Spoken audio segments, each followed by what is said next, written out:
और खास होगी। असल वजह की तलाश होगी। दुनिया भर के हर गांव, शहर, गली, मोहल्ले पर नजर हमारी होगी।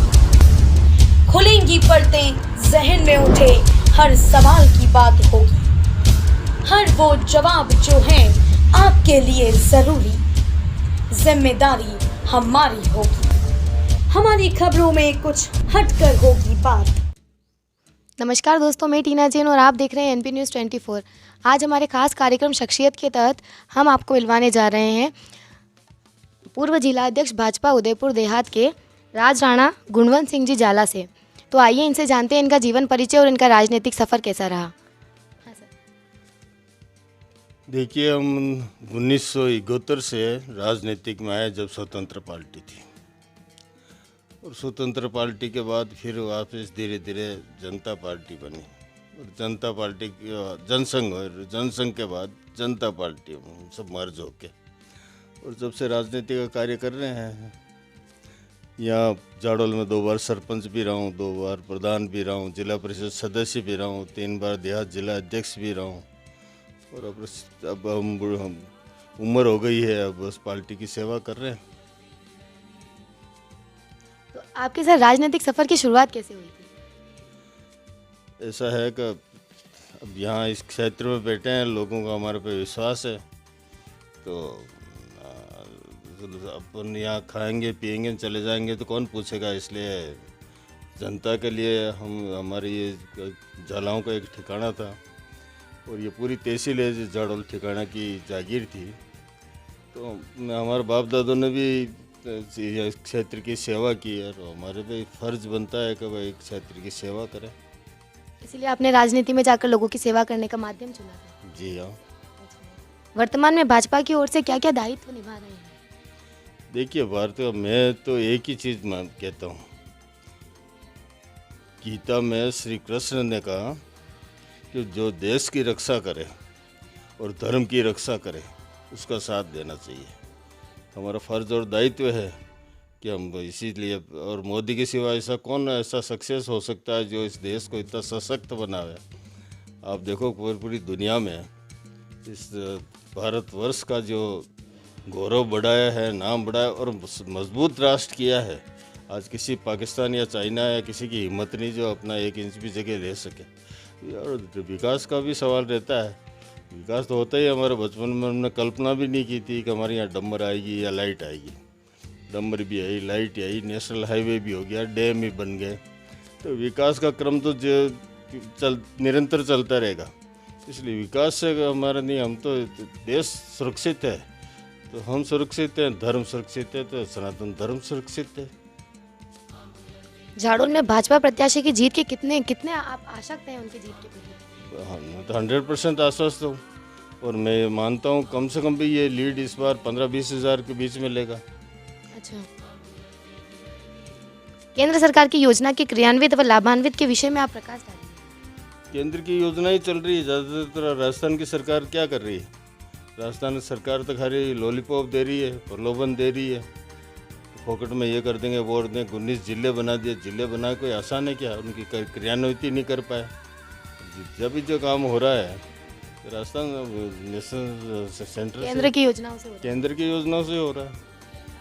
राज्य सरकार के कामकाज की समीक्षा कीजिए सर। जी, राज्य सरकार के कामकाज की समीक्षा कीजिए आप। नहीं, राज्य सरकार के कामकाज तो यूँ तो देखो, आप विकास तो होता ही, कोई सी भी सरकार आए काम होता है, पर एक तो काम गति से हो, सुदृढ़ हो और जनता संतुष्ट हो। उससे ये अभी जो कांग्रेस की सरकार थी, इससे जनता संतुष्ट नहीं है। लॉ एंड ऑर्डर ठीक नहीं रहा है। काफ़ी आप देखो तो महिलाओं के साथ बलात्कार नहीं, ये सबसे ज़्यादा हुआ। पेपर लीक का मामला देखो तो आप सबसे ज़्यादा हुआ है। आज पढ़ा लिखा आदमी पेपर देता है और उसके बाद लीक हो जाता है तो बेचारा वो तो निराश होकर घर बैठ जाता है। तो बहुत बड़ी हानियाँ हुई है। ऐसे छोटे छोटे काम, ऐसे कई काम है, अब गिनती करने जाएँ तो इसकी तो कोई अंत ही नहीं है। भाजपा सरकार में ये सब कुछ नहीं होगा क्या सर? देखो गलतियाँ तो सरकार से भी होती है, इंसान से भी होती है, परंतु भाजपा सरकार आप देख लें, सेंटर में भाजपा सरकार आने के बाद आप किसी एक भी आदमी पर किसी तरह का लांछन लगा सकते हो क्या? और आज देश की स्थिति सुदृढ़ हुई है। मैं आपको एक चीज़ बताऊं कि आज जो जितने भी विकास के कार्य आपको बड़े बड़े दिख रहे हैं भाजपा सरकार के टाइम को है। आज मैं आपको बताऊं कि 1981 तक मेरे पास एक मोटरसाइकिल थी इस पूरी तहसील में। 1981 में 1981 तक। अच्छा, तक मतलब आपके पास तो पहले थी? मेरे पास तो पहले ही थी। मैंने तो 73 में मोटरसाइकिल ले ली थी, 65 में जीप थी। एक जीप, एक मोटरसाइकिल, एक ट्रैक्टर मात्र इस पूरी तहसील में मेरे पास थी। आज गिनती नहीं है, हर आदमी के पास मोटरसाइकिल है, हर आदमी के पास आज संपन्न तो हुआ जब ही है। हमने तो आदिवासियों को धोती में देखा, हर आदमी पैंट में, तो पैंट शर्ट में, तो विकास तो हुआ ही है, संपन्नता हुई है। ये सब जब भारतीय जनता पार्टी की सरकार आई है तब तक इन गरीब लोगों के लिए अनंत कार्य हुए हैं, इसमें कोई दो राय नहीं। हाँ, क्षेत्र में विकास की भावी योजनाएं और रोड मैप के बारे में आप कुछ बताना चाहेंगे? मैंने आपको ये पहले ही कहा कि योजनाएं और विकास ये तो निरंतर ही होता रहेगा। इसलिए आप ये तो चिंता ही मत करो, ये तो सड़क बनेगी तो तालाब चाहिएगा, तालाब बढ़ेगा तो इलेक्ट्रिक चाहिएगी, इलेक्ट्रिक चाहिएगा तो हैंडपम्प लगाना चाहिए तो कॉलेज चाहिए।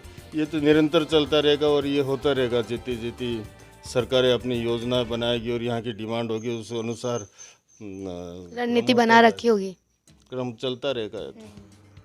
तो अपने यहाँ के प्रत्याशी बाबूलाल जी खराड़ी की कार्यशैली एवं क्षेत्र में जो संगठन की जो पकड़ है वो कितनी मजबूत है सर? देखो, बाबूलाल खराड़ी एक सीधा सादा आदमी है। आज भी ये 3 बार एमएलए, ये 4थी बार एमएलए बनने जा रहा है। आज भी उसके झोंपड़ी में रहता है, कोई पक्का मकान नहीं। आज भी वो झोपड़ी में रहते हैं? हाँ, आज भी उसका कच्चा मकान है, खपरेल है, ईमानदार है, सीधा है और मौत मरण वगैरह क्षेत्र में इसकी क्षमता अनुसार पूरा प्रयास करता है। इसलिए इससे इस पर न कोई लांछन है, सज्जन आदमी है, ऐसा सज्जन आदमी होना चाहिए। इनकी पकड़ मतलब बनी रहेगी यहाँ पर?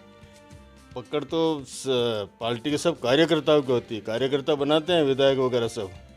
अब हमारे यहाँ पर तो क्या विधायक तो हम बनाते हैं और बनने के बाद फिर वो सर्वोच्च हो जाते हैं, हम तो गौण हो जाते हैं। ये नहीं, योगदान तो सर आप लोगों का ही रहा होगा ना सर? राजनीतिक में ये कमी है। अच्छा, अब किंग मेकर तो फिर पीछे हो जाता है और बनने वाला फिर आगे हो जाता है, चाहे वो कैसा भी हो। लेकिन सर जनता तो जानती है ना कि एक आदमी अगर आगे पहुंच रहा है तो उसके पीछे कई हाथ लगे होंगे। है तो सब प्रयास करने हैं, हम भी दिन रात काम कर रहे हैं और सुबह से चलते शाम को चलते हैं।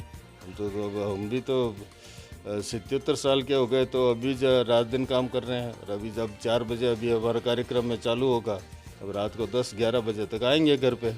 और दूसरे सब क्षेत्र का पूरी तहसील का दौरा कर ही लिया है। बाबूलाल सज्जन आदमी है, ऐसे ही एमएलए होना चाहिए, ईमानदार होना चाहिए और आवाज़ उठाने वाला होना चाहिए। विधानसभा में भी आवाज़ उठाता है, इसकी क्षमता अनुसार करता है। लोग आते हैं तो जनता आपको मैं तो यही बता रहा हूँ, मैं यही आपको कहना चाह रहा हूँ। इस बार एक अवसर आया है कि जाडौल कोटड़ा राजस्थान का सबसे पिछड़ा क्षेत्र है और पूरे राजस्थान में ये इसी को कहते हैं पिछड़ा करके ये एक तरह का लांछन और गाली है। और इस बार मुझे लगता है कि 3 बार ये विधायक रह चुका है, इस बार वापस विधायक अगर बनता है तो इसको मंत्री बनाया जा सकता है। सरकार तो आने वाली है क्योंकि ये तो ओसरा है, 5 साल कांग्रेस ने, 5 साल बीजेपी। कांग्रेस का ओसरा तो ख़त्म, अब बीजेपी का ओसरा चालू और अच्छी सीटें आएगी। और इस बार हम चाहते हैं कि वसुंधरा राजे वापस मुख्यमंत्री बने और इस बाबूलाल जैसे ईमानदार आदमी को वापस जनजाति मंत्री बना दे। इसके पास काफ़ी बजट होगा क्योंकि विधायक के पास सीमित बजट होता है और इसके बाद फिर जब अच्छा बजट होगा तो इस क्षेत्र के काफ़ी अच्छे विकास और काफ़ी डेवलपमेंट होगा, ये मैं आशा करता हूँ। ठीक है सर, आपसे मिलकर बहुत अच्छा लगा। बहुत बहुत धन्यवाद आपका। Thank you sir. तो आइए आज आपको सुनाते हैं एक अनसुनी कहानी राज राणा जी के मुख से। हाँ सर, आप बताइए बिच्छीवाड़ा के बारे में। ऐसा है, जाडौल एक जलाओं का ठिकाना है। मेवाड़ में जलाओं के 5 ठिकाना हैं, बड़ी सादड़ी, गोगुंदा, टाणा, देलवाड़ा और जाडौल। इसमें जाडौल भी एक 32 का ठिकाना और ये पूरी तहसील लगभग जाडौल ठिकाने की थी। और पहले जाडौल से फिर जब लड़ाई वगैरह बहुत होती थी, राणा प्रताप के बाद जब जो हल्दी घाटी के युद्ध के पश्चात कोमलगढ़ में ये अपने कमलनाथ में आकर उन्होंने किया नहीं, यहीं से हमारा क्रम चालू हुआ। उसके बाद हमारा जाड़ों से हमने विचा बैठा, क्योंकि बॉर्डर का एरिया है, आगे गुजरात आ जाता है, इसलिए बॉर्डर पे वहाँ पर ही जाड़ोल के ठिकाने का वहाँ गढ़ बना था और वहाँ 115 बीघे का तालाब भी था। और जब ये लड़ाई आप देखो, औरंगजेब की राज सिंह जी तक की लड़ाई अपने जाड़ोल तहसील तक हुई, महाराणा प्रताप से लगा के जाड़ोल राज सिंह जी तक। उसके बाद जब लड़ाई बंद हो गई, शांत हो गई, मेरे ग्रेट ग्रैंडफादर देवी सिंह जी जब वहाँ पर कोई संतान नहीं होने, जोरावर सिंह जी वहाँ राजराणा थे, उनके कोई संतान नहीं होने से देवी सिंह जी जो बागपुरा से गोद आए और उसके पास उन्होंने देखा लड़ाई नहीं, शांत है। और जोरावर सिंह जी वहाँ पर जो तालाब था वहाँ पर एक नाव में जब प्रचंड कर रहे थे तो नाव में छेद हो गया और नाव डूब गई, तो उसमें उनका भी देहांत हो गया। तो मेरे ग्रेट ग्रैंडफादर देवी सिंह जी जो बागपुरा से गोद आए, उन्होंने कहा न तो लड़ाई है न ऐसा हुआ है, दो तीन पीढ़ी तक कोई संतान भी नहीं हुई। तो उन्होंने फिर कहा कि अब यहाँ रहने से कोई मतलब नहीं, मेवाड़ से ठीक मतलब राजधानी से बहुत दूर है, इसलिए फिर वापिस जाड़ोल आके व्यस्त यहाँ हमारा जाड़ोल आया 200 साल हुए हैं और यहाँ आके फिर जाड़ोल ठिकाने का वापस यहाँ से जाड़ोल चला है। इसलिए शांत एरिया होने के बाद फिर विचावड़ रहने का कोई उद्देश्य नहीं था, इसलिए वहाँ आगे उनकी दूरदर्शिता थी। अगर उनकी संतानें होती तो बिछीवाड़ा में होते आज राजराणा? नहीं, संतानें होती तो संतानें जैसे तो हम संतानें हैं ही हैं तो राजराणा कहते ही है, परंतु अब कोई राज तो रहा नहीं, परंतु उपाधि या लोगों का स्नेह प्रेम है जो कहते हैं, भूतपूर्व राजा कहते हैं, जैसे भूतपूर्व राज साहब कहते हैं, ये तो अभी कहते ही है। संतान नहीं हुई है तो एक अलग कुदरत का देन है। अब मेरे फादर की संतान में हूँ तो मैं हुई हूँ जाड़ोल में, और मेरी संतान है तो वो रहेगी जाड़ोल में, इसमें कोई ऐसी बात नहीं। अच्छा, तो जो उस तालाब में जोरावर सिंह जी की वो हो गई थी, जोरावर सिंह जी की डेथ हो गई थी, इसलिए थोड़ा उनका मन भी इकट्ठा हो गया था और उन्होंने कहा कि अब कोई लड़ाई वड़ाई तो है नहीं, तो बॉर्डर पर रहने से कोई मतलब नहीं, उदयपुर से काफ़ी दूर है, इसलिए वहाँ से माइग्रेट होकर वापस यहाँ जाड़ोल आ गए। यहाँ पर हमारी ये चौथी पीढ़ी है जाड़ोल आए। तो सर बिछीवाड़ा में जो गोविंद श्याम जी का मंदिर है, हाँ, वो उन्हीं के टाइम का है? हाँ, ये तो बहुत प्राचीन मंदिर है, मतलब उनसे भी पहले का है? उनसे भी पहले का है। और वहाँ पर हमारे भी मंदिर थे, सब जागीर के मंदिर थे ये। तो जैसे वो पौड़े नारायण गोविंद श्याम जी के मंदिर में पौड़े नारायण विष्णु भगवान की जो मूर्त है, अलग मंदिर था, मैंने वहाँ स्थापित कराई ताकि कोई लेके नहीं जाए। उस समय से एक चला था कि लोग मूर्तियाँ चोरियाँ भी बहुत हो रही थी, इसलिए तो बहुत पुराना मंदिर है। गोविंद श्याम जी का मंदिर है, कमलनाथ है, हरिहर जी है, बदराना, ये पूरा प्राचीन काल के मंदिर है। खबरों में अब तक के लिए बस इतना ही, फिर होगी आपसे मुलाकात ऐसी ही आपके क्षेत्र की किसी बड़ी खबर के साथ। तब तक के लिए नमस्कार। आपके क्षेत्र के ताज़ा अपडेट को पाने के लिए हमारे चैनल को सब्सक्राइब करें और तुरंत नोटिफिकेशन पाने के लिए बेल आइकन को प्रेस करना ना भूलें।